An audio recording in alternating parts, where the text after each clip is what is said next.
Hey, welcome to Downloaded. This is the show where we gather the most opinionated voices in the tech field. Today, focus all that energy on all the stories that are impacting the tech world. Wow, what a week. I'm your host, Jim Louderback. Before we get to the stories, though, I want to talk about, look at this. See the shirt I'm wearing? Discover your impact. So, Discovery, the company that we work for, does a super cool thing once a year. All the employees go out in their communities and do community service for a day, and that's what I've been doing. There's 4,000 of us all this Friday out around the world. I've been in a park in San Francisco hauling sand and putting new stuff around the plants and just making the world a better place. So we've been discovering our impact. Super cool. Thanks a lot, Discovery, for letting us do that. So let me introduce my guests. First of all, super excited to have Colleen Taylor from TechCrunch here. Awesome, a lot of great stuff she's been doing, which we'll talk about. And also Adi Kamdar, who's here from EFF. Wow, he's been busy this week. There's just a couple things that the EFF, Electronic Frontier Foundation, has been working on around the world. I want to start off with the NSA story. Can you believe this? Our government tapping into 9 internet services, Verizon phones, Microsoft, Google, Yahoo, Facebook, AOL, Apple, YouTube, even my phone, which is ringing right now, the government is calling me and I don't know why.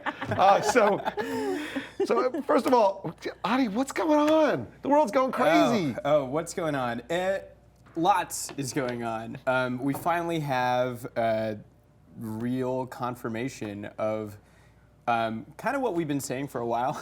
EFF, the Electronic Frontier Foundation, has been saying that there's been this dragnet surveillance going on for years now. We've been in this lawsuit with the NSA since 2008, and with AT&T back then, because it's not just Verizon. We actually don't know which telecom companies are involved. We can only assume there are a lot.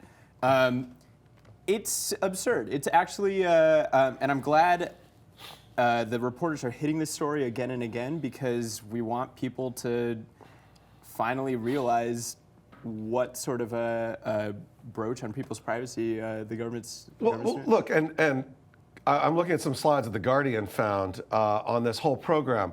Microsoft, Google, Yahoo, Facebook, they're looking at email, chat, videos, photos, stored data, VoIP, file transfers, video conferencing, social networking details.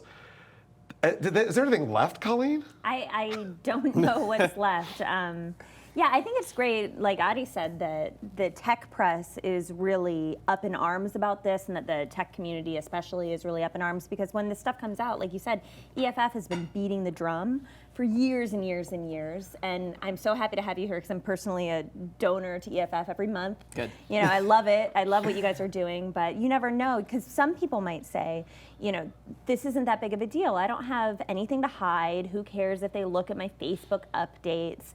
Some people don't really realize what people are giving up and what the NSA is doing here. But I think the tech community is really up in arms, and I'm happy to see that. Yeah, look, there's this other slide that they claim, this is the claim, is that it's only foreign traffic coming from outside the US, transiting through the United States, and then going back out. Do you buy that, Adi? Not really. So we saw with the Verizon order that it was all cell traffic through Verizon Business Services, or that specific Verizon company, and all is a it's an all-encompassing term. Yeah.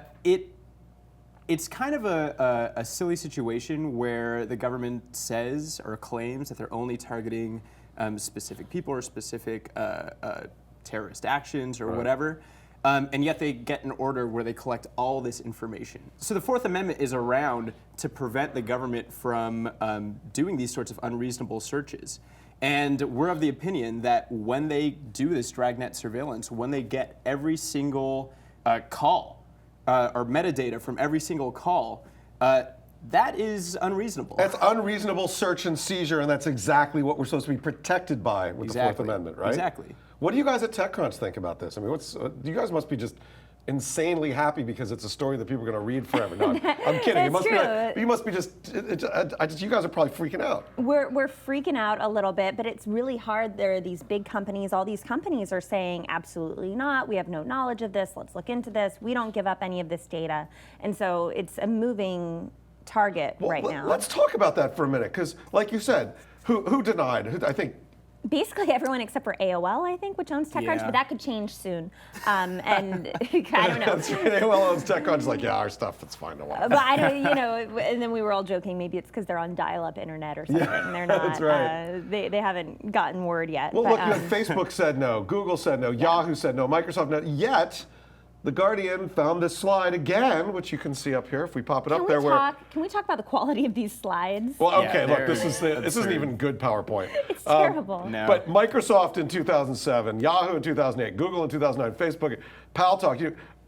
Hey, wait a minute. Don't you think? Do you think Twitter feels a little slighted? Where's Twitter? Right, everyone's like the biggest tech giants, but it's not Twitter. Twitter has done an awesome job, especially recently, really protecting their users' privacy and really going to bat for their users. We have this thing we do every year called Who Has Your Back, where we rate each company based on their privacy standards and if they're going to give up information to the government. We may have to go revise it after this recent news, but Twitter is one of the few companies that we give full marks to because they've done a really good job. Now, how does the Patriot Act enter into this? I mean, isn't the Patriot Act supposed to? Are they using that to legitimize this, or how does that work?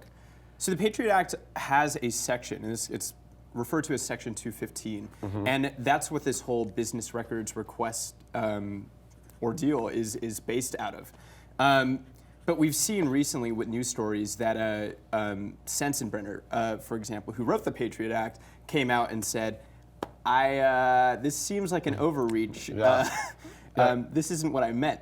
Colleen, go ahead. Right. No, but we've got to divorce this from politics as well, because isn't Sensenbrenner, he's incredibly conservative from Minnesota, is it? Anyway, so somewhere. it doesn't matter what state he's from. But so I just really hope that this doesn't turn into a political back and forth here. We should just focus on us as Americans and what rights were guaranteed and being livid at these technology companies if they were complicit in this. And sometimes when these politicians come out against something, is that just coincidental because right now President Obama's in charge? If you're the man who wrote the Patriot Act, to turn Well, there's the around. writing of it and the interpretation of it, and I don't think, I mean, it would be nice not to bring politics into it, but this is the world that we live in. I Yeah. think we are going to have that happen. And Obama actually came out and is defending it, right? He's defending. He spoke today about it. His little 12-minute speech, where we can't have 100% security and 100% privacy and 0% inconvenience, which I think it's an issue. I think here we have this system where these secret courts are these FIS courts, foreign intelligence surveillance courts. Are issuing these secret orders, and we don't know how the government's interpreting the law. That's another one of the lawsuits we're working on right now, where we've issued a FOIA request to the government, asking them, how are you guys interpreting this law? Right. When we live in a country with secret law that's governing, how the government really respects our privacy and our personal information, there's no check. There's no check anymore. And this country, this constitution is built on checks and balances. Well, the other thing that is really interesting, and I know you have talked to and cover a lot of the big data companies, Colleen, turns big data into big brother. I mean, can we avoid this sort of thing? That's a good question. I would hope that we can all stand up for ourselves and avoid this sort of thing. But I think it gets dangerous when companies can say, we've got this big data, but don't worry, we're only looking at this little bit of it. And Right. that's what you were saying about they're collecting all of this stuff. It's a dragnet type of thing, but they promise that they're only looking at if you're a foreign person outside of the US, but they have the information. And it just reminds me of when you go to the airport and they're taking a naked picture of you and they say, oh, we only look, it's very abstracted, but they have that data on file. They have the naked picture. That's what that machine can do. And it's up to us as individuals to put our foot down and say, no, personally, I opt out of going through those machines, but I suppose, what am I going to sign off of Gmail, sign off of Facebook? Well, no. look, you So- actually bring up two really good points. One is, yes, I agree that data has been sucked in. It's there. It's just a simple select query to go in and pull other stuff that's like, oh, we're just looking at this, but we have it here. I'm not, and given that we've been really good at keeping hackers out of our systems here in the U.S., that scares me a ton. Well, the quality of the slides, and I hate to keep harping on this, but why would I trust them? Let's go Although back I to do those trust slides. the government to Look keep at me that. safe. I do, but it's, I mean, That Slide color is scheme absurd. is making my eyes bleed. I can't even. So if they can't make a decent PowerPoint presentation, am I really going to Look at trust this, look at them? this. To Look at this. protect us? Look at those, look at that. Oh my God. Yeah. You know what? I think they're using Courier font. It's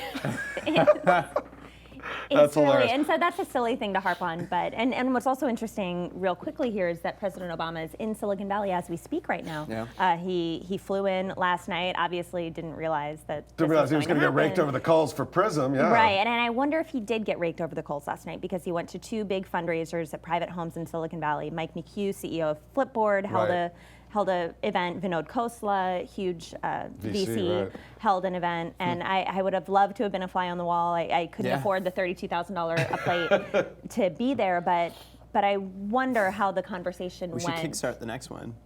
We should. That's a good idea. So Some you- accountability. You brought up another point, though, that I think is an interesting one for us to look at, which, Adi, what can consumers do? What can we all do about this? Yeah, it's a great question. I think there's a number of levels where you can act. One of them is a personal level as far as protecting your own privacy.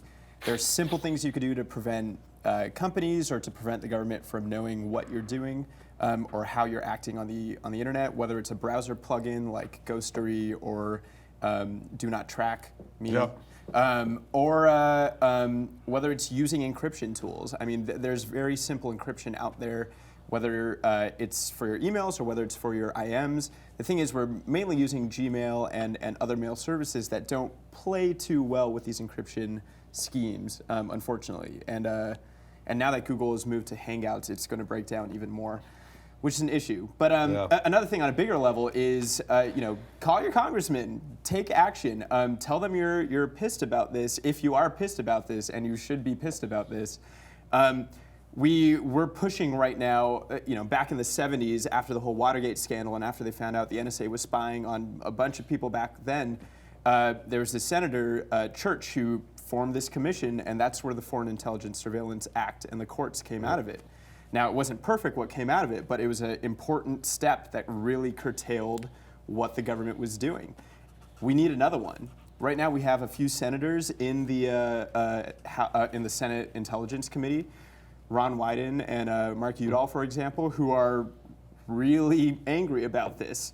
Start a commission, start an investigation, and if you're a consumer, if you're a regular person, call your congressman and demand this. Definitely. And you can donate to the EFF as well. And donate to the EFF. I wasn't going to say that. He wasn't going to plug that, but I'll do it for him. I want to go back to one thing that you talked about, Ghostery, and I actually have Ghostery up. I loaded on Firefox, and it's great. You see on Yahoo, I found 3 trackers. How can Ghostery help?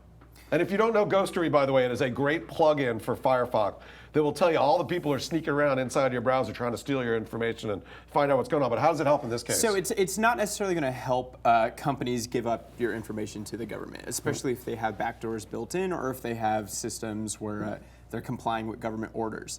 But what it is going to do is it's going to set up a level of privacy where third-party trackers can't track where you're going on the internet. Right. And those, there's privacy laws very confusing in the U.S. But what happens is you may trust the company that or the site you're on, like Facebook, but you don't necessarily trust who they're giving their data to, Right, or exactly. what other trackers are on.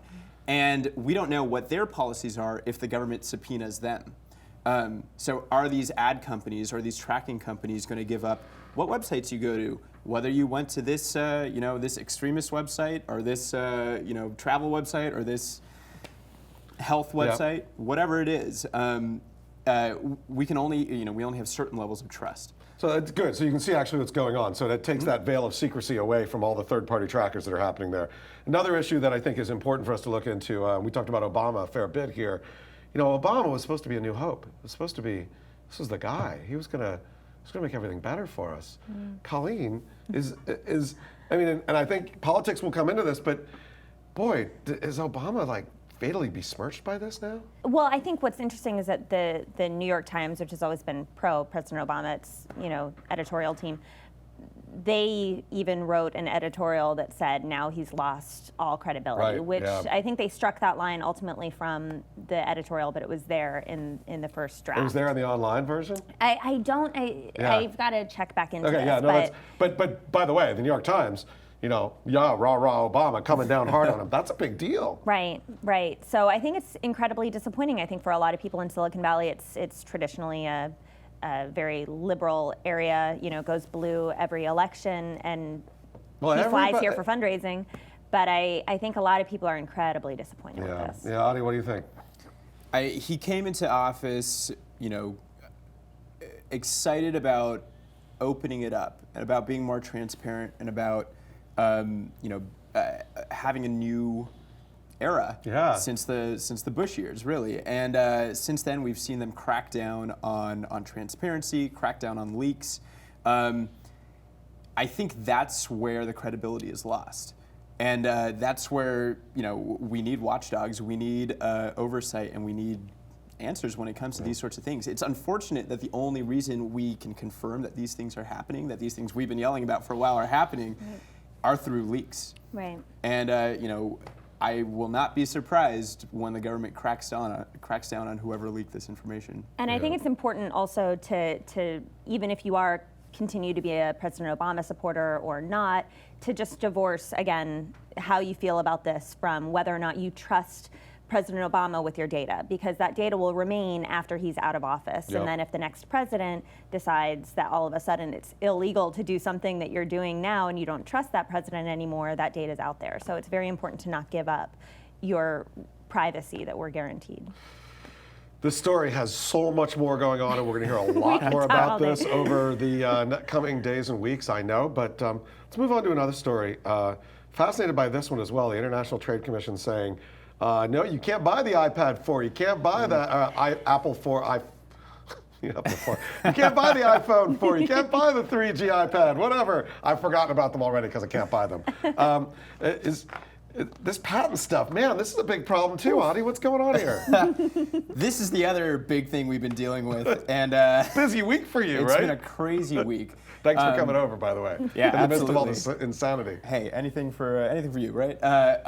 No, it's here's the thing.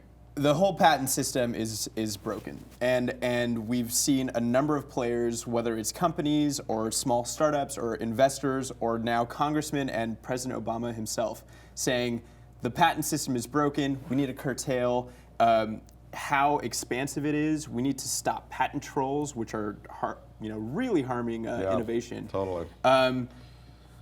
There's a lot that needs to be fixed. And I think this whole ITC situation is one of the more obscure, crazy situations where we're getting companies who amass these huge patents engaging in, the patent system is supposed to encourage innovation and secure limited monopolies. And now we have these companies using international laws and international courts to stop the importing of certain devices like the iPhone 4 or the iPad 2. That's not how competition should work. That's not how this system is meant to be. But these are older products. I mean, in the end, does anybody really care if we can't buy a 4-year-old phone? I don't think so, probably. And I don't think that Apple really cares at this point. Although they're fighting it, the lawyers do their jobs, but I don't think that Apple is going to be significantly impacted by this, at least on their revenue statement. I think that this is the reselling market that operates outside of the purview, I would think, of what's happening here. Yeah, it's not like everybody has to give their iPhone 4s back. Right, you don't have to. That's important to know. Sorry, you got to turn it in. There's just like turning in handguns, right? It's like Yeah. It's a collection place if you're out now. It's not going to happen. Right, but Apple, said they took a hit this week, but it's live by the sword, die by the sword. They've got a huge patent portfolio, and they have gotten other people in trouble, and they've collected money in patent cases before, and so it's just hard to feel bad for either of these companies. And you get this balkanization where you have the US determining this and Korea determining that and Europe determining something else, and this isn't the sort of competitive landscape that we want, especially in a smartphone market where each smartphone is covered by literally hundreds of thousands of patents. Well, it's a look, this patent story, and you're right. It was Apple, Samsung, big companies we shouldn't really cry for them too much, and they sort of brought it on themselves too.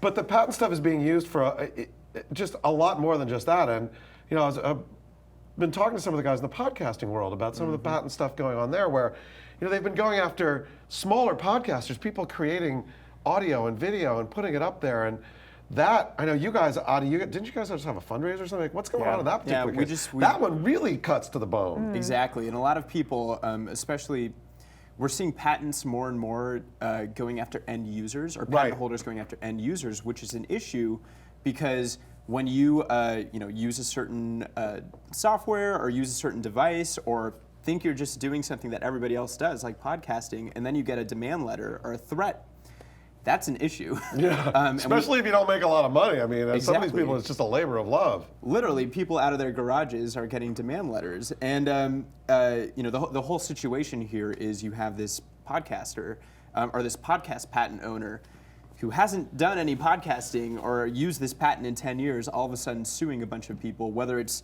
big-time podcasters like Mark Maron, like or Adam Carolla, right? Yeah. Or smaller folks. And we think that's a huge issue. So we were raising money to try and fight this patent. With the new patent laws that are out there, you can fight particular patents as a third party. And what we're saying is, give us some money, because this costs a lot of money. It costs about $30,000. Also, we need prior art. We need examples of podcasting that happened before this patent was filed. And we've gotten a ton of it now, so it's going to be a fun. A lot of good listening in there, huh? 10-year-old podcasts. Seriously. Colleen, any thoughts on a solution here on the whole patent thing? I mean, it's just crazy. Oh, yes, I have the solution right here in my head. No, I don't. That's the thing. That's the thing. I don't think there is a solution. Yeah, I was hoping you'd come up with one. I know. For well, us. it's funny because as long as these big companies are duking it out and there's so much money, we can all say, and startups can say, oh, we're not going to file patents because we don't believe in them. But just as long as Google buys Motorola for billions of dollars, largely because it's patent portfolio, and that there's a huge settlement here and lawyers and money is happening between Apple and Samsung, it's hard to feel like we're going to affect change on a lower level. And I hope that it'll change, but I'm not super optimistic in the near term. Yeah, I agree. Well, so next story, Apple definitely in the news again this week. A lot going on with Apple, right? This time it's ebooks and price fixing on ebooks. So it turns out that there was an investigation as to ebook pricing. A lot of the publishers settled. Apple said, it's just business as normal, you just take me to court. So they're taking them to court. And a lot of people call them, they're the ringleader in all of this. I'm sure you've taken a look at this, Colleen. Is there a there on this one? I personally don't really know. I think that the publishers were just as much complicit in what's happening here. A lot of collusion here, right? There's definitely some collusion here. Why do ebooks cost as much as printed books? Well, because the publishers wanted them to, and but Apple said, collusion, right? It is. It's price fixing. But it's hard to be anti the publishers because they've lost so much money. They're up against the ropes, but they're acting in unethical ways. So I don't know. It's hard to be mad at the publishing industry. Well, you're a writer, so you're like, hey, I want to make money on that book I'm working on. This is the thing, and I believe in paying for things, and so I don't like to go to Walmart and get the cheapest deal. I like to go to my local shop, and so maybe I'm a dying breed, but monopolies are bad. So we should all decide to pay $9.99 for an ebook, but monopolies are bad if that's how they establish that price. Yeah. Are you guys tracking the story at all over at the EFF? Not a whole lot. I think a lot of the ebook stuff that we're doing tends to be around ebooks with DRM. The fact is, a lot of these ebooks come with software built into them.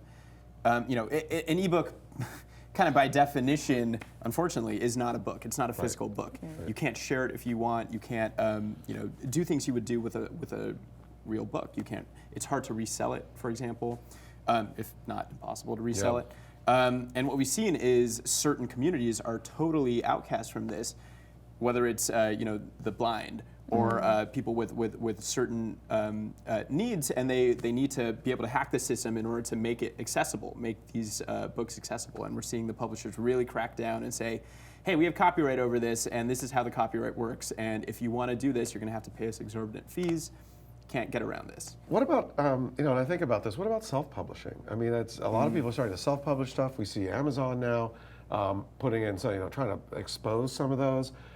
Are we seeing, is this kind of the beginning, back to publishers again, is this the beginning of totally that industry totally being uprooted, and it's just going to be individuals publishing and no more big publishers? I would like to say that that's going to happen, but I doubt it. I mean, people have said this with music as well, but there's something, with books, you kind of need an editor. Yeah. And publishers are good at that. They have editorial teams, and it needs to be packaged a certain way. And we can say, oh, people are going to come up from YouTube and be a big success, but then, we still have Lady Gaga and Katy Perry coming out as studio machines and dominating. Well, so and I don't know. The curation is good and the promotion is good, and so maybe that's not going away. I don't think that but I think it's changing in a huge way. So the other big, seller of ebooks, Amazon. Do you think they're next?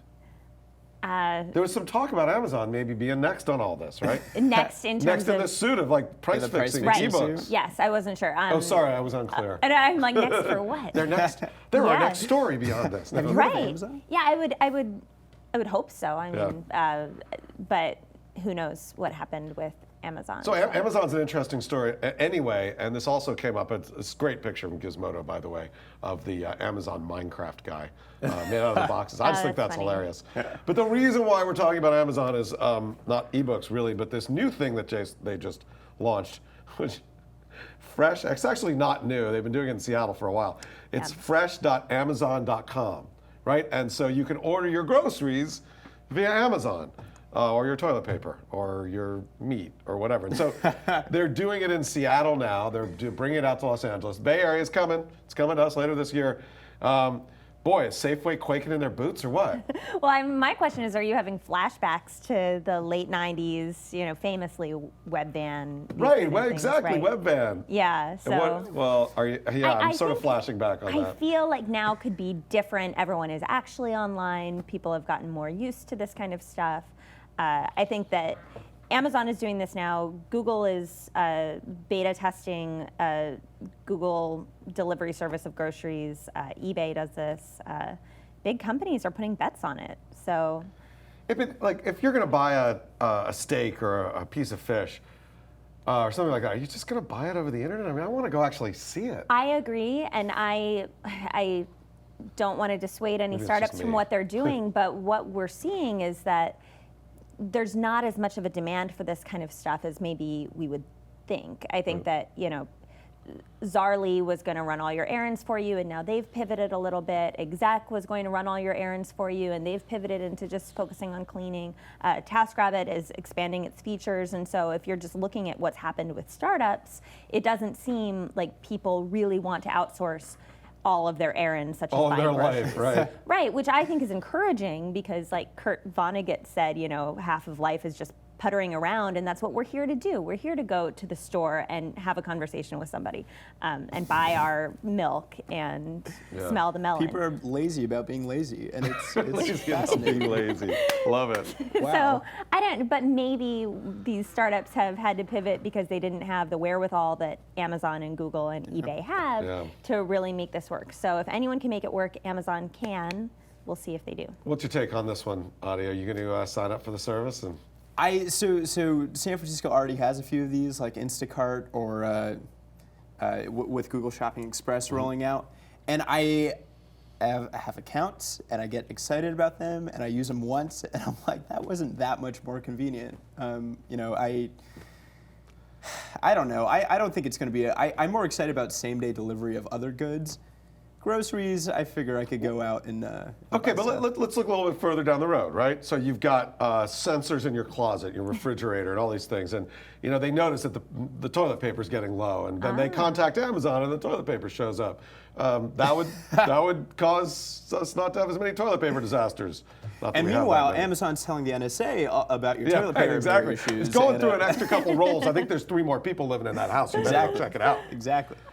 I think a skeptics could say that this is something that isn't useful, but then there's an argument to be made that incredibly wealthy people have had this type of service for a long time. Instead of a sensor, they have a maid who knows that the toilet paper needs to be refilled. And I'm sure that's really nice, and it allows you to focus on other things. And so, it gets us more towards self-actualization. So as skeptical as maybe us regular schmucks are about it, I think that maybe I love the fact that auto toilet paper delivery is in Maslow's hierarchy of needs. It's like, Exactly. It's somewhere in between. Like, I don't even know what stage it's in between. Maybe instead of focusing on, I've got to get that toilet paper, you could focus on...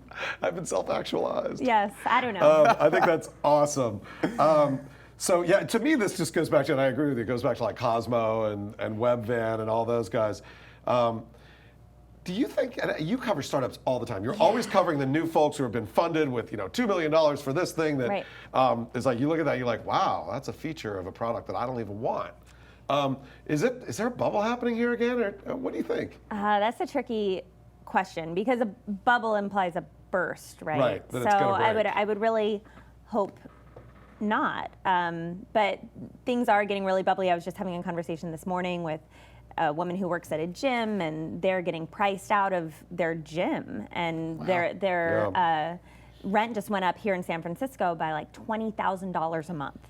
Something insane. And then the idea is obviously a startup that's funded with $2 million can come in and sure, they'll pay $20,000 a month. They'll, that's fine. But so it does seem to be getting a little bubbly, but I think that now there is actually a demand for these things. I mean, people are actually on the internet this time, whereas people 15 were on years the ago, internet in 2000. some people were, but more people were buying the internet stocks than were on the internet, and that's a problem. Adopter sequencing for the internet, we are in way past even late majority. We're in a laggard stage. Right, and I think if anything, there are these silly services, but a lot of these small startups, to be completely honest with you, are just trying to do a product demonstration to show their skills so that then they're acquired by a company like Facebook the or Google. path, Exactly. So these things sound ridiculous, but they're hard problems, and they show what great programmers and people they are, and then they'll go get acquired by a bigger company and essentially get a signing bonus of $1 million or something. So it's a new version of the resume that you get funded by people. Yeah, it might That's actually be. kind of an And interesting maybe and you've gone through Y Combinator, you've gone through 500 startups or AngelPad, and you're maybe that'll be the new. It's like Harvard, right? Yeah, maybe it'll be the new university. That's a really interesting point. I'd be pro that. Yeah, So. I think that's interesting. There's a lot of money floating around. You're probably seeing it too, Audie. You live in San Francisco. You must see what's going on. Yeah, there's a lot of. I just had to pay my rent the other day, and wasn't fun. So, and this is our last story, but to talk about sort of the bubble bursting, big company here in San Francisco, Zynga, laying off 18% of their staff. Is this an aberration, just a poorly run company that couldn't really get past the whole, with friends thing, or is this a bigger harbinger? I think that you can make two arguments. I would say that this is the gaming industry, and that this is a very tough market to be in. I think that there are elements of it that seem kind of bubbly, and they made a $200 million acquisition a year ago of OMG Pop, and then just shut them down this week and laid off all those people. So there goes $200 million. And there were really crazy parties and happy hours and all these ostentatious things that they did, and now those days are over. So there's a bit of that general tech excess, but I think that at its core, it's just that gaming studios are really hard to run, and maybe Zynga isn't doing it. Well, and they spent a long time on the whole Facebook game. Do you think this is the end of Facebook gaming? Audie, what do you think? You probably don't Facebook game anyway. I don't really either. Facebook game. I never got into Facebook gaming, right? I was like, Farmville. I don't think I could want to play. I played Harvest Moon on the Nintendo. But, yeah. But it was a great game. I don't know, Farmville. I was shocked when it was 18% of their company was like 500 people. I didn't realize Zynga was that big. They're big, yeah. That's a huge company. Yeah. For those of you, anybody who ever watched Tech TV or ZDTV, here's a piece of trivia, actually. Zynga moved into the old ZDTV space. So ZDTV, Tech TV, then it got sold to G4, and now it's nowhere. Maybe it's the curse of Tech TV. It could be the curse of Tech TV. Don't ever move into 650 Townsend, whatever you do. Yeah, you could say that about any building in Soma, though. That's true. You're right. That's true. It's like that was the location. So, but a lot of good folks now on the street in the Bay Area coming around. I'm starting to see people are like, before everybody else sends you the resume, I'm sending you mine. Yeah. There is definitely an employment crunch here in this area. I think this is going to start to ease it, or is it just an aberration? I think everyone is still hiring, and the companies that are doing really well are doing even better. So it might be a little bit tough because, again, this is gaming, and game designers don't necessarily, the skills don't translate directly into Facebook or Google. They might translate into EA, which might not be hiring as enthusiastically. But I think everyone's, first of all, at Zynga, I think they've got a 4-month severance package, but like they had a 4 great months severance of package, salary, which is nice. incredible severance package. They get 4 months salary, healthcare the whole time, additional things, and so I think these people are going to be just fine. Yeah. So I don't know. I think that when it says, look, Facebook gaming, I think is less and less of a big deal. I don't think Zynga was able to pivot to mobile as quickly as they should have. And you look at it, and it's a hits business. Yep. Gaming is a hits business, Yeah. and this is why, like, I really worry about the guys who make Angry Birds, because they're putting all this money into, you know, the extensions are great, like Angry Birds in space, Angry Birds, wherever they were. But they're doing. They want to open theme parks around Angry Birds, and I don't know. I just think that it's going to be hard. It's like music too, right? It's like Yeah. MC Hammer, who's now making a renaissance in tech, but he didn't realize during his first career that people weren't always going to want to be doing Too Legit to Quit or whatever. You know, right. you see this in music all the time, that people don't realize that the money's not going to last forever because it's a hits-driven business, just like gaming. Yeah, well, look, it's super nice that there are all these other companies that are getting funded, and for everybody who did lose their job, there are a lot of other jobs out there in the Bay Area. So, and boy, there's going to be a lot to talk about over the next couple of weeks on all these stories, but we're out of time. So before we wrap up, though, I want to talk about our new network at Revision 3, TestTube. What is TestTube? Well, imagine the Discovery Channel 30 years later launching as a web-only network. That's what it is. Life, curiosity, awesome content, science, adventure, just satisfying your curiosity everywhere. Go to testtube.com. Check it out. Hey, that's all the time we have for this episode. I really want to thank Colleen Taylor from TechCrunch for coming by. I really want to thank Adi Kamdar for stopping by from EFF. You guys have so much going on, what with Prism and Obama and Zynga, and boy, it's just nice to get you guys over here to talk about what's been happening. So really appreciate it. If you have any comments, questions, suggestions, want to talk about my blue shirt, you can do those in the comments down there. And we'll talk about it. Until next time, you've been watching Downloaded.